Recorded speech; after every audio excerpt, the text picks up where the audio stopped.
இந்த வீடியோவில் குழந்தைங்களுக்கு டைப்பர் எப்படி சேஞ்ச் பண்ணுறது அப்படின்றத பற்றி தான் சொல்ல போகிறேன். மெயினாக என்னோடய குழந்தைக்கு எப்படி சேஞ்ச் பண்ணுவேன்னு சொல்கிறேன். உங்களுக்கு ஹெல்ப்ஃபுல்லாக இருக்கான்னு பாருங்கள்.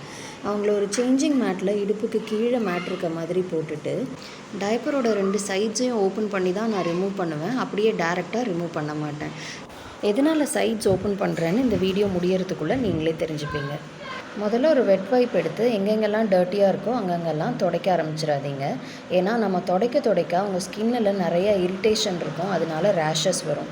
அழுத்தி துடைக்கிறதுக்கு பதில் என்ன பண்ணலாம் அப்படின்னா, சாஃப்டாக ஒத்தி எடுக்கலாம். நம்ம ஒத்தி எடுக்கும்போதே முக்கால்வாசியான டர்ட்லாம் வந்துடும்.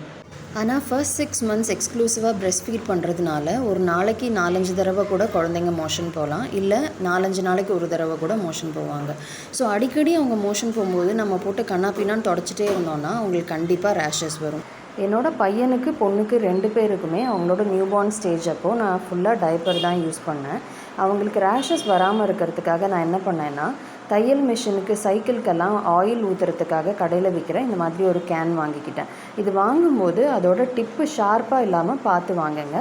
அவங்க எந்த சீசனில் பிறக்கிறாங்கன்றதை பொறுத்து வார்ம் வாட்டரோ இல்லை நார்மல் வாட்டரோ யூஸ் பண்ணலாம்.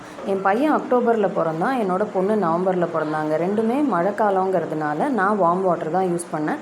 வார்ம் வாட்டரும் டேரெக்டாக அந்த கேனில் ஊற்றக்கூடாது. நீங்கள் கை வச்சு தொட்டு பார்த்துட்டு அது நிஜமாகவே வார்மாக இருக்கான்னு பார்த்துட்டு தான் ஊற்றணும். கொதிக்க ஊற்றிடக்கூடாது. ப்ளஸ் அடியில் இந்த மாதிரி நான் டைப்பர் வச்சுட்டே தான் அவங்களுக்கு வாஷ் பண்ணுவேன். இதனால தான் நான் சைட்ஸ் ஓப்பன் பண்ணி விட்டுப்பேன்னு சொன்னேன். ரொம்ப அதிக ஃபோர்ஸ் இல்லாமல் இந்த மாதிரி ஜென்டிலாக அவங்களோட மடிப்புகளில் இருக்கிற அழுக்கு எல்லாத்தையும் இந்த தண்ணி எடுத்துரும். கீழே டைப்பர் இருக்கிறதுனால சேஞ்சிங் மேட்லேயும் தண்ணி படாது. அதுக்கப்புறமா பொறுமையாக அந்த டைப்பரை ரிமூவ் பண்ணிவிட்டு க்ளீன் பண்ண யூஸ் பண்ண வெட் வைப்ஸ் எல்லாத்தையும் அந்த டைப்பர் உள்ளேயே போட்டு பேக் பண்ணிவிடுவேன்.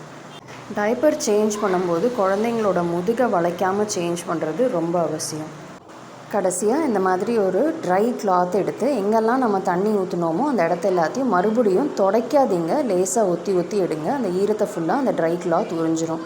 குழந்தைய சைடில் திருப்பிட்டு பின்பக்கத்தையும் இதே மாதிரி மெதுவாக ஒத்தி எடுத்துருங்க. அடுத்த முக்கியமான ஸ்டெப் என்னென்னா, டைப்பர் ரேஷ் க்ரீமோ இல்லை சாதாரண தேங்காய் எண்ணெயோ எது இருக்கோ அதை எடுத்து எங்கெங்கெல்லாம் உராய்வு இருக்குதுன்னு உங்களுக்கு தோணுதோ அந்த இடத்துலலாம் நல்லா தாராளமாக அப்ளை பண்ணுங்கள். ஃபைனலாக அடுத்த டைப்பர் மாட்டி விட்டுடலாம். அகெயின் முதுகை வளைக்காமல். தேவைப்படுறவங்களுக்கு இந்த வீடியோவை ஷேர் பண்ணுங்கள்.